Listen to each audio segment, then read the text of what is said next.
Well, it's great to be back on the Announcers Hour yet again. And today we have just another magnificent guest, Jake Eisenberg, coming, who does Kansas City Royals play-by-play for them, and which is awesome in a major league club. Jake, how you doing?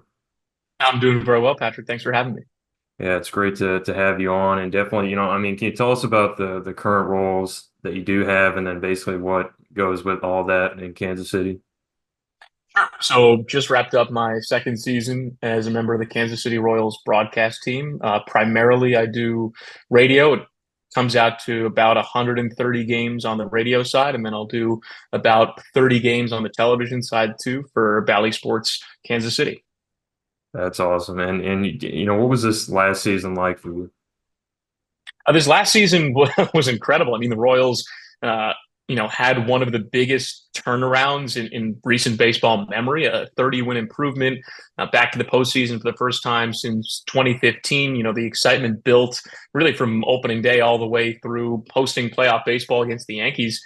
Just about a month ago in early October. So it was an incredible season to watch unfold and chronicle. And as a broadcaster, being that it was my second season, it was a season that was at times and in a lot of ways, a lot more comfortable than year one, where you're still kind of figuring out what the rhythm of the day is and where each press spot is at each ballpark and what the sight lines are and your depth perception. And there are so many kind of little things that go into being a rookie broadcaster, so to speak, that, when you get to go around the circuit again in year two, it's a chance to kind of feel a little bit more comfortable about where you're going and what you're doing. And that just makes it all the more fun. And I know you speak on just the unique experience of getting around. So do you think I mean, as a broadcaster, learned anything this season announcing that you didn't have, or didn't learn in the past? I think you learn in a season where the team is out of contention, maybe a little bit earlier than they want to. You learn kind of the things that you can lean on to keep each game interesting, when the wins and losses ultimately at a certain point aren't the most relevant thing. And that in a lot of ways is kind of what minor league baseball is like. It's a lot about individual performance and looking to the future. And, I feel like that's a lot of what we started to hone in on and focus on toward the tail end of the 2023 season. We saw kind of the promise of what 2024 could be. I think one thing I learned about the 2024 season is, how you handle games that do matter, that do have playoff implications, both for the Royals and for other teams, and performances that have implications both for Royals and for the other teams. And I think there was also something in 2024 about, how do we capture history? Bobby Witt Jr. put together one of the greatest seasons, not just by a shortstop ever, but one of the greatest individual seasons all around in Royals history. So, part of the challenge of 2024 was, okay, how do we approach what we're seeing with Bobby in a sense of awe and wonder with what he's doing day in and day out? How do we take the micro view of what it means in that moment for that game, but also do our best to take a step back and realize what it means in the macro? What does it mean for his season? What does it mean for Royals franchise history? What does it mean for baseball history? When all is said and done, Bobby Witt Jr. could put up, a Hall of Fame kind of career, and that's certainly the trajectory that he's starting to build. Who knows if this is going to be the greatest season of his career or if it's just the start. Nobody knows where the ceiling is, but we look back on George Brett's Hall of Fame career and, by just war, his greatest season was 1980. He finished his career in 1993. Now that was 13 years later. So, how do we make sure that we capture the history as it's happening and also make sure that, we're doing it justice for the game in which it's happening? That was a big challenge this year. And that was something that was a lot of fun to kind of learn how to navigate over the course of 162 plus. I can imagine, which kind of did spark, a bit of interest speaking of the minor league side, because I know you've had that background.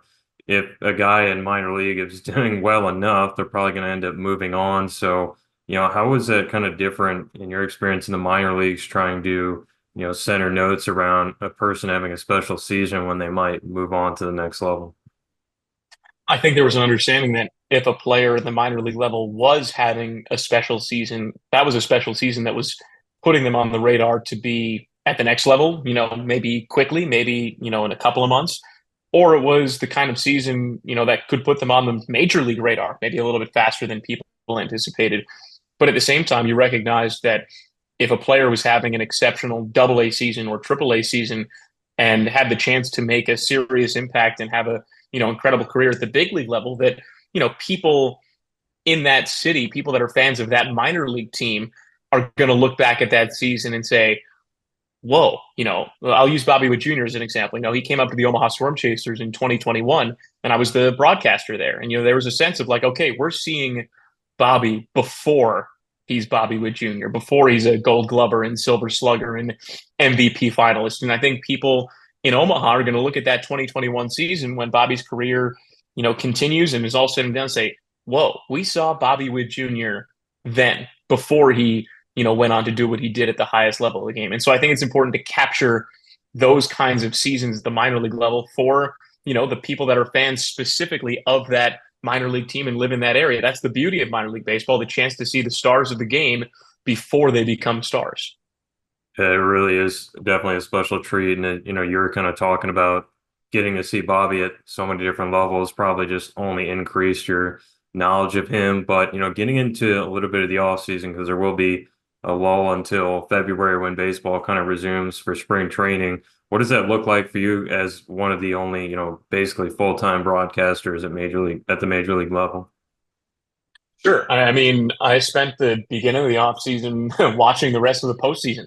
Obviously, you'd rather be in the booth, and you hope that at some point the team that you're lucky enough to call games for is the team that's playing in the last game of the season and ultimately lifting the trophy at the end of the year. But in the event that that's not the case, and that is the case for 27 different or 28 different teams, thankfully had the luxury of having the time and flexibility and time in the offseason to sit and watch every other postseason game in as much detail as I wanted to. So I got to kind of sit back and listen to the local radio broadcasts and the ESPN national broadcasts and the national telecasts and really dig into postseason baseball as a fan, which was a lot of fun. There'll be some freelance play-by-play broadcasting here and there, and I'll start to dig my teeth into, taking a look at some of the Royals players from 2024 and kind of, tying a bow on what their seasons were and what the takeaways from those seasons were, following along with Royals transactions and also major league transactions, trades, signings, that sort of thing. And then, ultimately as the off season continues, start to turn attention toward 2025 and what new players the Royals might have, what new coaches the Royals might have, other player movements around the league, and starting to build out some pre-preparation, so to speak, before spring training.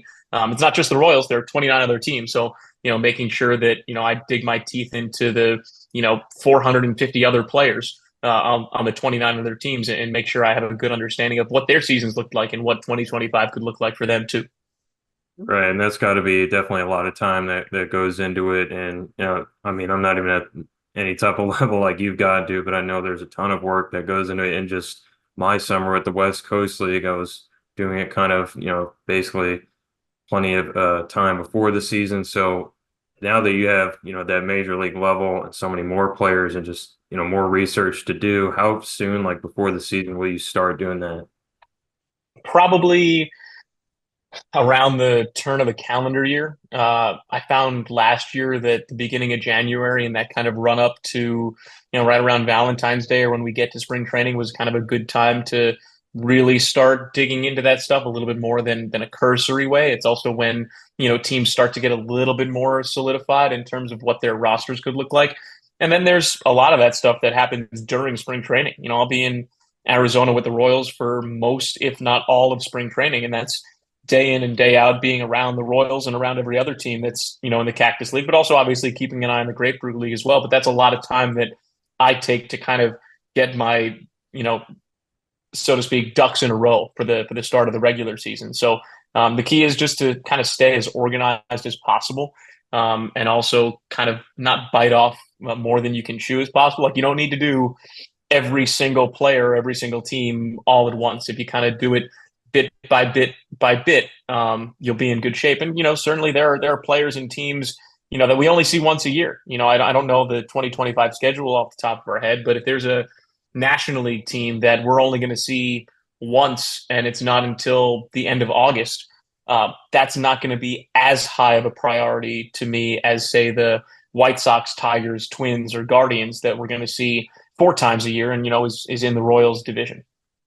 Yeah, and just speaking of doing all that research, one other thing I'm thinking about now is, you might face a team in April and have, all your notes and stuff, and then go to play them in September for example. So once you've gone around throughout the season, I mean, you've been busy, you'd be busy every day, obviously calling games, but then how do you like re-update the notes, or what's your best way to do that for, that game down the line? 'Cause I'm sure you'd be able to look at them and say, oh, he got sent down, they made this trade, this and that. How do you kind of manage that? I think part of it is just being a baseball fan to begin with. And, you're reading the headlines and watching the highlights, and you're kind of soaking in that information via osmosis. You're reading game recaps and the excellent reporting from, all of the MLB.com beat writers, but also all the beat writers at the papers around the country that are covering these teams. And then, maybe two or three series before you see that team, maybe you start digging in a little bit more. You can get a sense of like, okay, these might be the starting pitchers that the Royals see, or here's how the bullpen has, morphed over the course of the season. I like to look at some overall trends, kind of month by month statistics. I think, let's say with your example, let's say the Royals see the Mariners the third week of April in Kansas City, and then they see the Mariners again the first week of August. A lot has changed between those two series. That includes the trade deadline. Who knows how teams change as a result of the trade deadline and things like that. But let's say Julio Rodriguez comes to the plate in that game in August, and he's batting, 285. Early on in April, he might be batting 160, or he might be batting 385, given that small sample size in the beginning of the season. So I think it's important, if you're going to dive into a certain player, you see how that season has gone, because chances are, if Julio Rodriguez is batting 285 in the beginning of August, chances are he hasn't been batting 285 consistently the entire year. He's maybe gone up and down, had some hot stretches and cold stretches. And, what did he do against the Royals in April? What pitchers did he see? That's kind of relevant. But also, baseball is a game of kind of what have you done lately? Is he in the midst of an 0 for 14? Is he in the midst of a 7 for 12? How is he coming into this series? So all of those things kind of, funnel into what the snapshot of that player looks like, and how you might, inform your listeners or viewers about that player when they enter the game. Yeah, and I think all the things you kind of mentioned shows how deep that analysis can basically get really quickly, especially at the MLB level, when there's a ton of information on all the players and the stats and every day of games. But on your own end, and kind of with your own like broadcast critique, do you do a lot of that in the off season, or even in season at all, to trying to kind of study back and improve, or do you just kind of have to think, kind of what you did wrong, and go day to day and try to improve? Yeah, I try to do it during the season. Not as much as I get the chance to do during the off season, but every now and again, I'll pull a half inning here or a half inning there on the radio side, and do a little bit of an air check. I also kind of know, doing it every day, I know, when I'm, feeling better or when I'm not. There might be a day where I've got a little bit of a throat tickle, and I know that I'm kind of powering through that. And so maybe I'm backing off of a certain thing. Or, I know at a certain point, oh, you know what? I've said this word to describe a home run a lot. Maybe I'm going to try and focus on doing something a little bit different. Or I just haven't been as sharp as I was last week. Maybe I need to reset a little bit. And over the course of the season on the radio side, I'll do what I call kind of a reset game. Sometimes we can get bogged down with having too much information in front of us. And you get to a certain point where you are confident in your play-by-play instincts enough that there will be games where, instead of filling out my scorebook with, notes about each player or starting pitcher or whatever else I want it to be, there are games where I'll just write in the lineups, and I'll write in the starting pitchers, and then I'll just call the game as it happens. And I've found that it forces me to focus a little bit more on the description aspect of the game, or really observing the game and letting the game come to me and our broadcast team. And I find that that's something that kind of is able to reset my brain a little bit if I'm feeling like I'm in any sort of funk on the radio side. And on the TV side, I'll lean on Rex Hudler, who I do all of those games with. He's the, color analyst, and I'll lean on our producers and directors and production staff, and, be like, hey, what did you think of the way that we shared this statistic or told this story or, used this graphic or full screen to illuminate this point. And, there are a lot of really creative and smart minds, certainly smarter and more creative than mine, that are putting that entire show together and have an understanding of what we're trying to do. And so I'll definitely lean on them on the TV side to kind of give me some guidance. Hey, this was good. Hey, this could be better. Or, hey, this might be a different way to approach doing something like this. I got a chance to do a lot of radio at the minor league level. I didn't get a chance to do a ton of TV. So TV, even though now I'm 2 seasons in and maybe around 70-ish games, still, a novice, relatively speaking, on the TV side, and still learning a lot as I go. Yeah, and I like that you brought up both being able to do TV and radio because I wanted to ask you, what is your game day routine like as far as, just a typical game? You're going to get to the park, Kauffman Stadium and everything. What's that game day routine like for you, and how does that change when you're doing a TV or radio call? Sure. Well, I think there's a difference between the first game of a series and the last game of a series, and there's a difference between a night game and a day game, and usually those kind of go hand in hand. So this will be kind of an average night game. I'll try to get to the ballpark about an hour before the clubhouse opens for media. So let's say for a 7:10 first pitch at Kauffman Stadium, the clubhouse, which is open to media for 50 minutes every single day. Let's say the clubhouse opens at 3 o'clock. I'll try to get to the ballpark around 2 o'clock at the latest, 2:50. I'll try to get to the ballpark before the clubhouse opens, but I like to get there about an hour before it opens. I like to kind of see the ballpark come alive. I like to write in the lineups before I go downstairs to the clubhouse if they're made available. So if I can. And then I'll go down to the clubhouse and spend some time down there, asking questions of players if there's something specific that I have in mind. If there isn't something specific that I have in mind, sometimes I'll go down there and, just looking around the room, it'll spark a thought, or I'll see somebody that maybe I haven't spoken to in a couple of days or about a week or so, and just go catch up a little bit and check in and see how they're doing. I'll go outside and kind of do the same thing with some of the coaches. Maybe if they're out there milling around before the players come out for batting practice, and just trying to get a better understanding of maybe a play that we saw a couple of days ago, and just understand maybe what happened. The manager's press conference for the Royals is usually about 5 minutes or so after the clubhouse closes. So let's say the clubhouse opens at 3 o'clock. Matt Quatrero would be scheduled to speak in the dugout around 3:50, 3:55. So I'll be in the dugout for that and listening to, all the beat reporters asking their questions. And if I have a question too, I'll usually jump in there. But generally, they do a terrific job, and they're asking the questions that I'd be asking anyway. So I do a little bit more listening than I do talking in those settings. Once that's done, the Royals start batting practice. If there's a player that I was looking for in the clubhouse but couldn't find because he was eating or getting treatment or doing something else, I'll try and find that player on the field and ask them the question that I had for them before. If I don't find them, ultimately, I'll have to try and find them another time. They've got a job to do, and they're very busy too. And I, of course, we've got a job to do as broadcasters also. But if you don't ultimately get the chance to talk to the person you're looking for, you just kind of try again the next day, or maybe you see him later and say, hey, can I, maybe try and grab you for 5 minutes a little bit later, and you try and figure out how the schedules line up there. So I'll go back up to the booth, probably sometime around the end of Royals batting practice or during Royals batting practice, depending upon what time it is. If I haven't written the lineups yet, I'll write in the lineups. I'll write out some of the, final notes that I have. If it's a television broadcast, we tape our broadcast open most days on Valley Sports Kansas City, now FanDuel Sports Network Kansas City. So, that open gets taped, for a 7:10 first pitch, maybe sometime around 5:40 p.m. Central Time. So I'll be up there with HUD, and we'll talk to our producer, Kevin or John, and go over, what elements are going to be as part of that broadcast open. We'll record it, and then we'll put our headsets on, and we'll take a look at a lot of the graphics elements that they've got prepared for us, and have some conversations about ones that we might want to add, and ask if they can build them if they have time.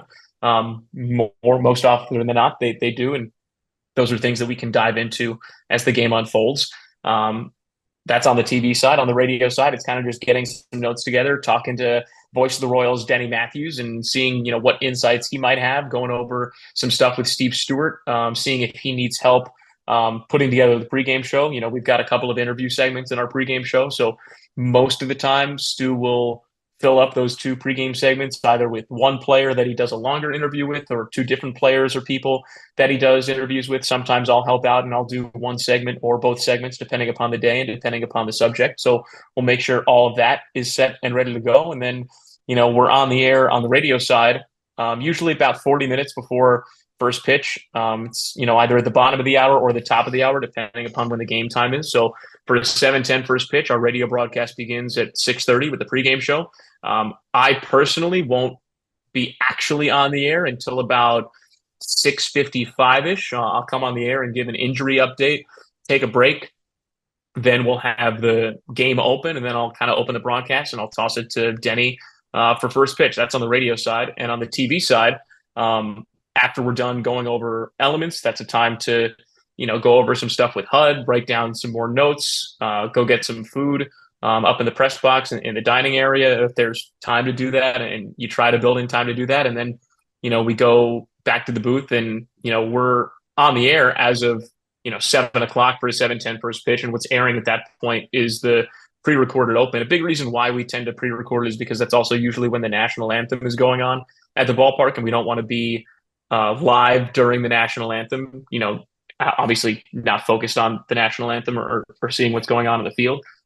So as that's kind of happening, and once the national anthem wraps up, we'll do some sound checks, make sure we can hear ourselves and that the levels are good. And then we come on the air, right around 7:08, 7:09-ish and set the scene. And then we're off and running with elements in first pitch at 7:10. That's on the TV side. And the same goes for on the radio side. I toss to Denny for the top of the first inning, and Denny's off and running. And then, for the first couple innings, I'm chiming in here and there, where it makes sense to chime in as Denny's number 2 broadcaster. And then I'll get the play-by-play reins, so to speak, for the third and fourth innings. And that's when I do my first play-by-play on the radio side.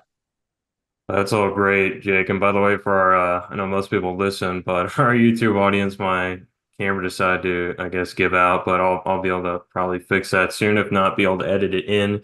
But I'll keep working on that. And by the way, all that game day routine, I know you guys got to obviously travel on the road. So how much does that change for you when you're on the road with the team?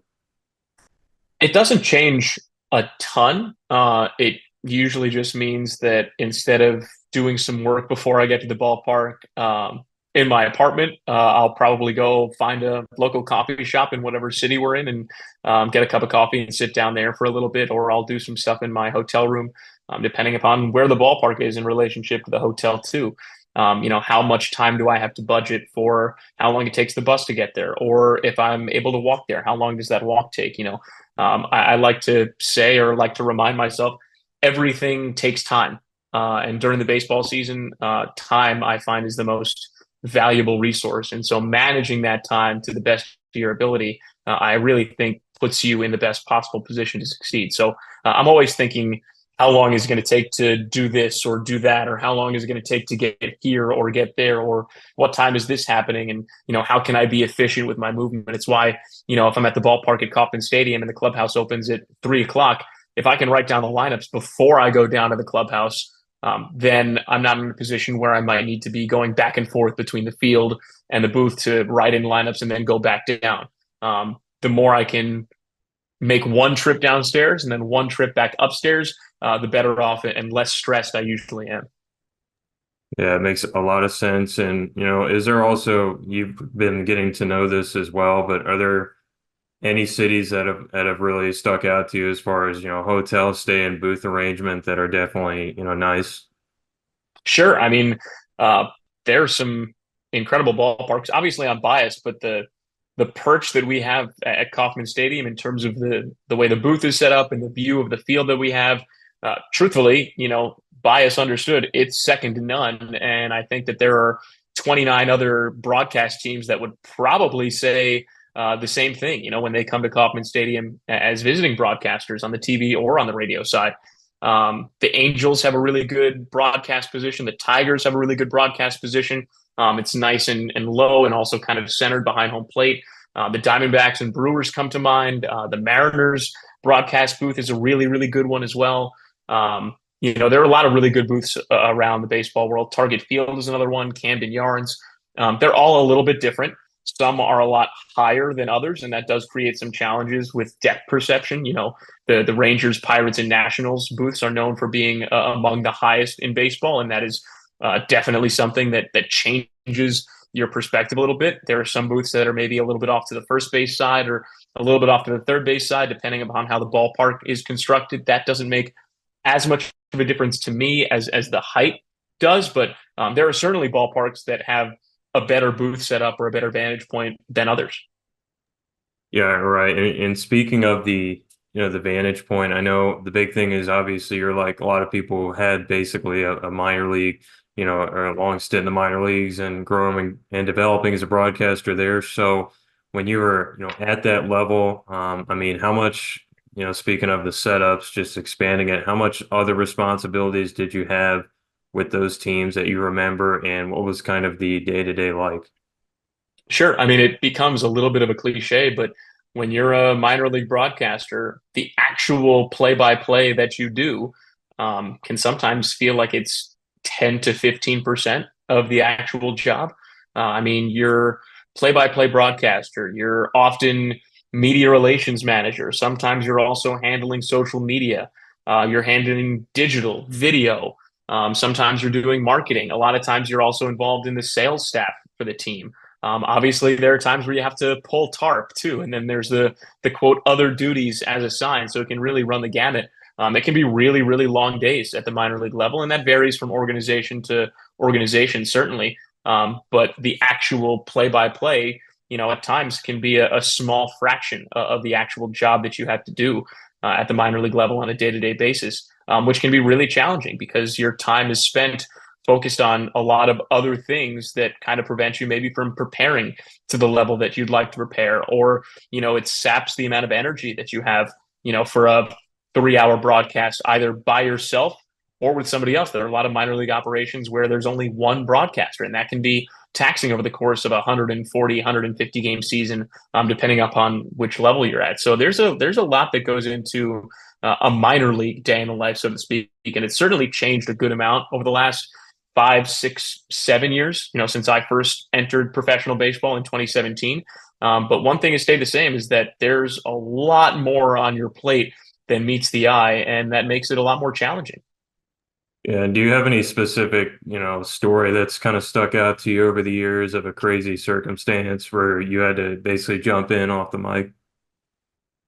What do you mean? I would say I heard, for example, Adam Young, I know is one of our other guests so far on the pod, and he remembers, at times squeegeeing the concourse or, pulling tarps and stuff like that. Is there anything that sticks out in your mind?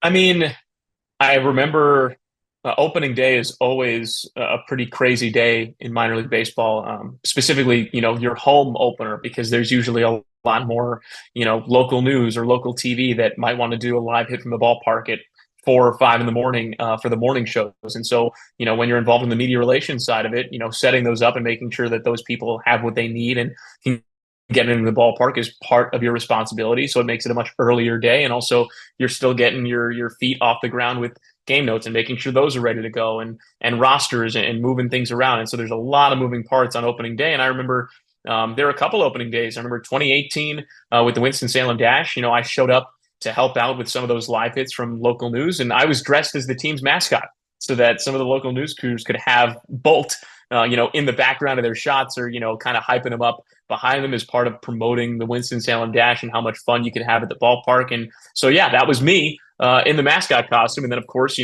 had to change and help out with game notes and marketing and get ready for the actual game that was being played that night, and also preparing personally for my first game as a broadcaster for that organization. It was kind of similar in 2019 with the Richmond Flying Squirrels too. I remember being the mascot for a little bit on opening day as well. So it's all to say that there's a lot that goes into a minor league baseball day, and not every day, or every day is different from the one before it and the one that's to follow. And so you never really know what's going to happen, but you do your best to manage your time to the best of your ability and do everything that you can to the best of your ability, and also make sure that you carve out the time that you need to take a deep breath, eat some food, and also prepare for the broadcast and prepare for getting better at the craft of play by play that ultimately for most, I would say is the driving force behind why, as broadcasters, we jump into minor league baseball.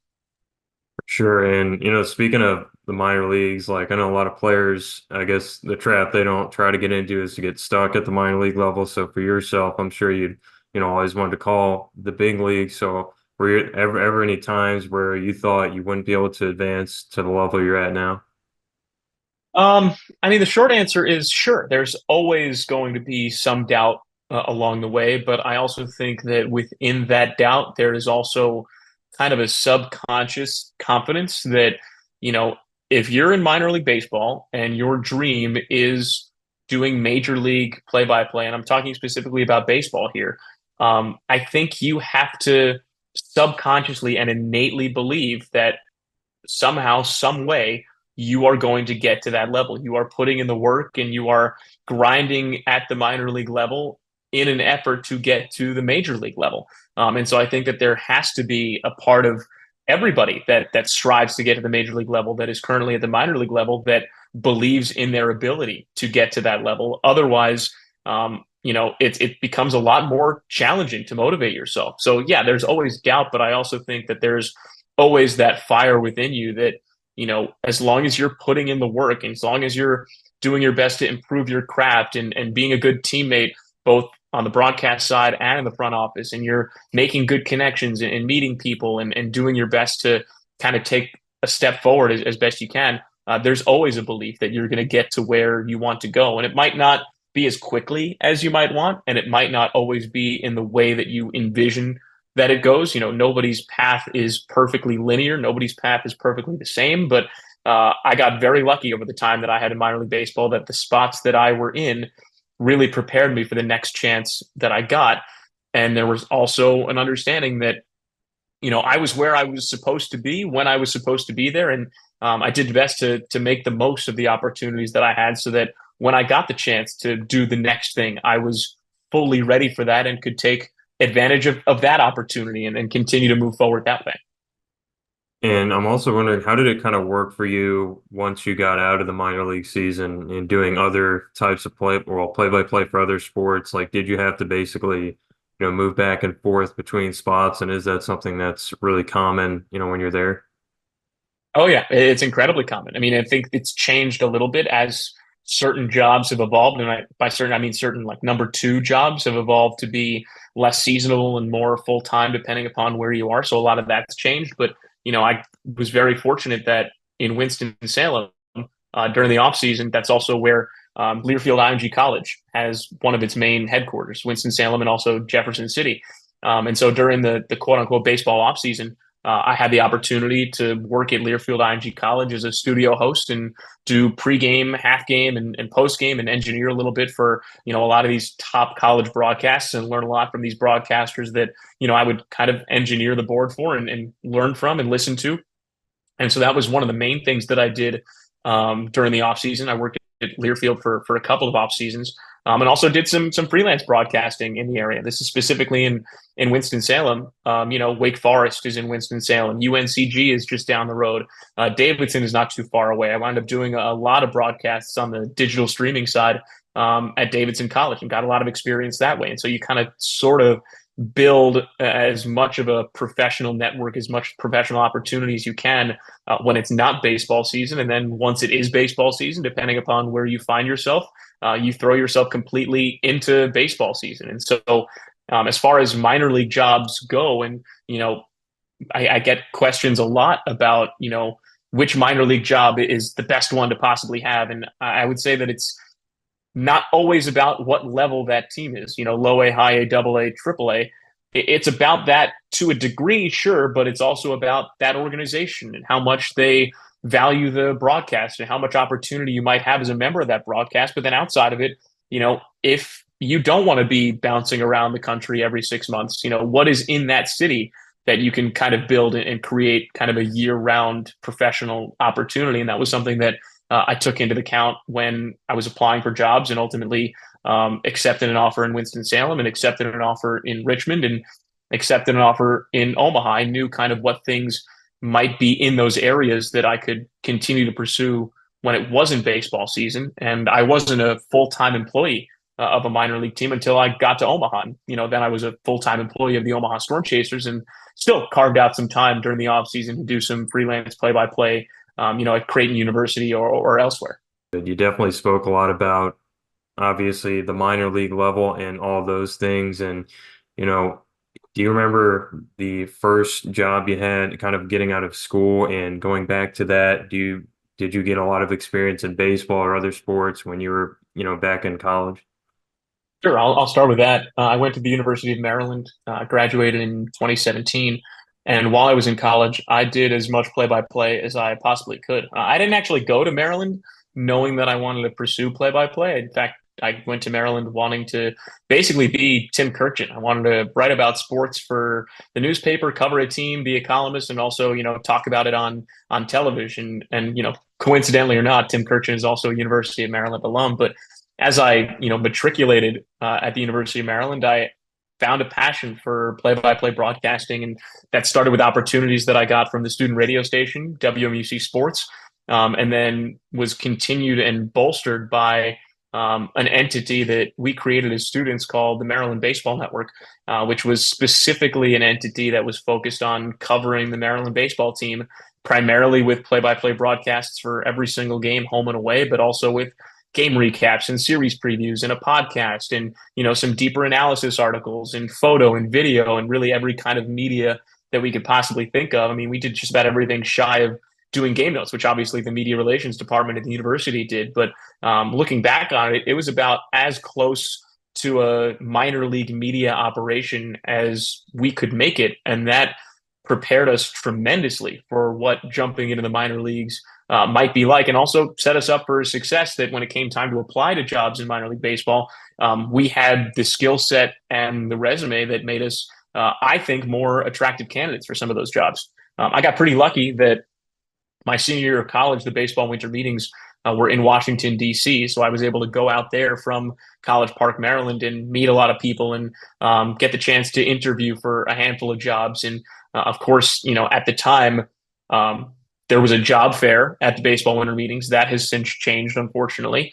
And also at the time, there was short season minor league baseball, which has also since changed, unfortunately. So those are two things that definitely made it easy to jump into minor league baseball immediately after graduating. I interviewed for and was offered a job with the Brooklyn Cyclones as one of their broadcasters for the 2017 season. So I graduated from the University of Maryland, finished calling my last baseball games for Terps baseball. They finished their season in the NCAA regional in Wake Forest. And a week later, the Brooklyn Cyclone season began in Brooklyn. So I didn't have to miss any games. I was, on track and everything timed out nicely, and he's able to jump right in. Nowadays, that short season league doesn't exist anymore in the same way. There's a major league draft league and collegiate summer leagues, but there isn't any affiliated minor league baseball that begins in June the way that it used to. And so nowadays, if you're jumping into affiliated minor league baseball and you're graduating in May, unless there's a team that's willing to be flexible and work with you on whatever your class schedule looks like for that spring semester,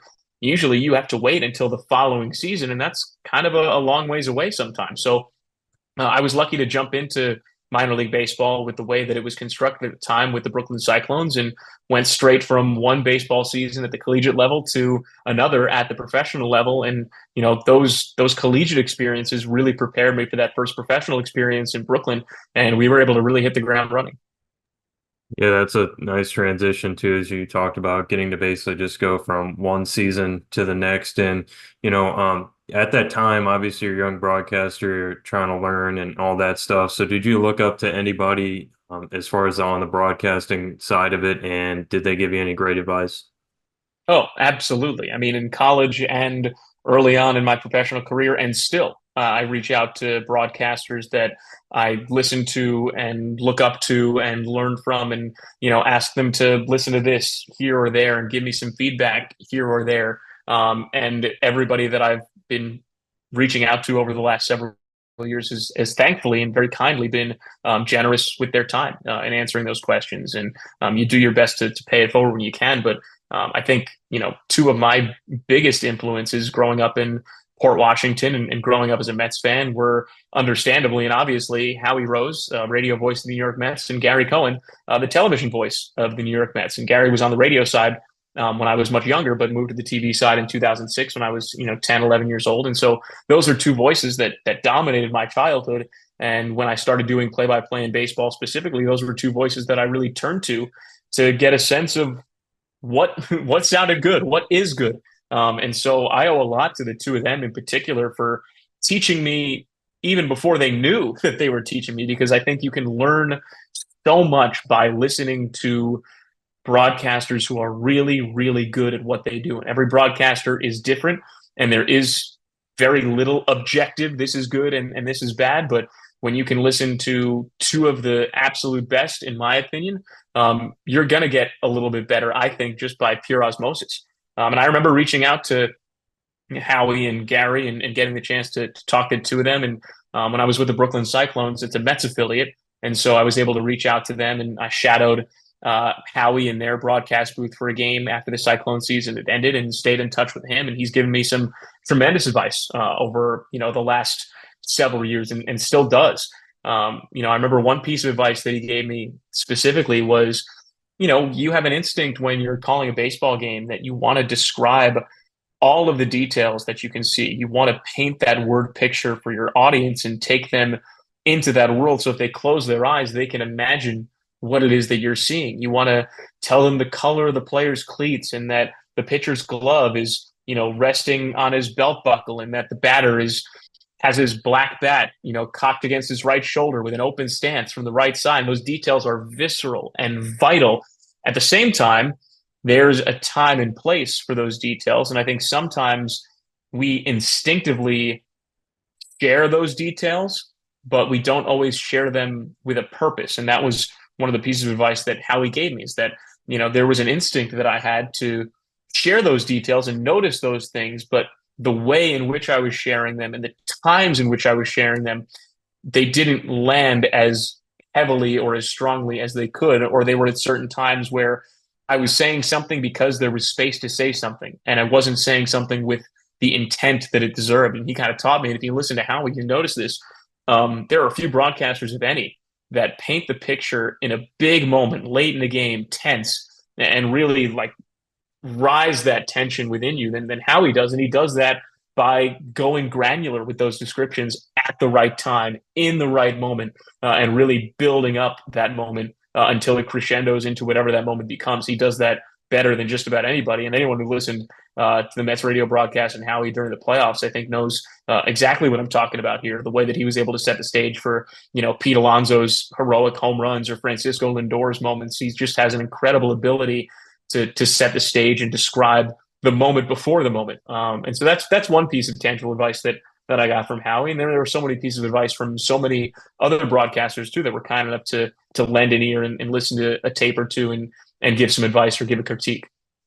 Yeah, and last couple for you, Jake. I know, you're speaking of all the descriptions on radio, and that was, obviously you talked about that kind of being your main thing, or your main way to get reps in was radio. But when you found yourself on TV broadcasts nowadays, do you feel like you have to step back as far as the description?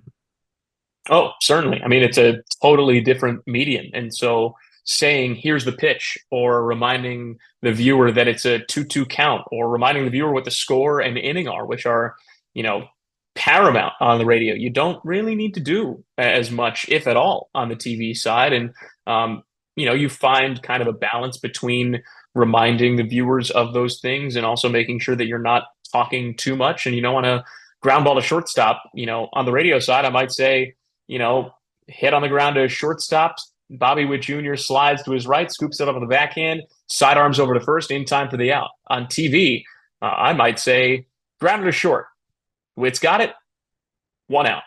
And so you do have to strip out some of that descriptive language a little bit, just because ultimately on the TV side, you are trying to provide the caption to the picture that everybody is seeing. On the radio side, you have to paint that picture, and that is a really important distinction between those two mediums. Yeah, for sure. And that's something I imagine that's definitely a big challenge, especially at the level you're at. But, also just wanted to ask, in your time, be it, at Maryland or where you are now, and whatever you're able to freelance with in the off season, do you have any obscure kind of sports that you've called or just less common? And then secondly, how do you kind of prepare for those? Sure. I don't know about obscure because I think the sports that are being televised or are more accessible are less and less obscure. I remember when I was in college, I did a lot of field hockey, which at the time did not have as much access as it does now. I would say the same with volleyball, which has exploded in terms of viewership and access over the last few years. But volleyball, back when I was in college, was not nearly as heavily televised. Those were two sports that I got to do a lot of and still enjoy doing when I get the chance to do them. In terms of preparing for those sports, I mean, part of it is just watching those sports, understanding, what the language of that sport is. And if you're not sure what the language is, you watch a high level broadcast of it and you follow along with it. And if there are words or strategies or things that you don't understand, you reach out to somebody that does, whether it's somebody who used to play volleyball at a high level or someone who broadcasts volleyball at a high level. I remember, in Omaha, I was doing a good amount of volleyball at Creighton University and did some NCAA tournament matches too, and still had a lot to learn about volleyball and still do. And so I leaned on the coaching staff, leaned on the analysts to explain, okay, this is a different way to describe this action. Or can you just, explain to me again, how this rotation works or what a slide is or, what the donut is, things like that. There's a language that every sport has. There's a vocabulary that every sport has that we have to take the time to learn. And so for a sport that's a little bit less well known, we have to A, learn the language of that sport, but B, also understand that the people that are tuning in might not know the language of that sport. And so you have to bring your listeners or viewers along with you in ways that you can. If there's a term that you use during a broadcast that, might be a little bit less well known, it's okay to take a step back and ask your analyst to explain that, to the audience a little bit, or do your best to explain it to the audience a little bit. We do that on the baseball side too sometimes when we use advanced statistics, like OPS plus or WRC plus, these sabermetric stats that tell you some really interesting things, but aren't as well known as batting average or on base percentage or home runs or RBIs. At a certain point, our job is not just to share what's happening and do so in an entertaining way, but ultimately it's also to educate our audience and bring them along with us. Yeah, that's a great point. I would just say basically echo that advice. I've definitely heard and speaking with a number of broadcasters at this point that you might, definitely either get assigned or be on or find the availability to do sports like, that many people might not know about, like field hockey, but definitely worth, I think, like Jake said, kind of putting in the time to learn that, to improve and do all that. But Jake, I know you're a busy guy and you got a million things going on, especially once you get into the season. So thank you so much for your time. We'll definitely let you know when this one's uploaded and hope to keep in touch and definitely keep crushing it up there with Kansas City. I appreciate it, Patrick. Thanks for having me. Yep. Thank you.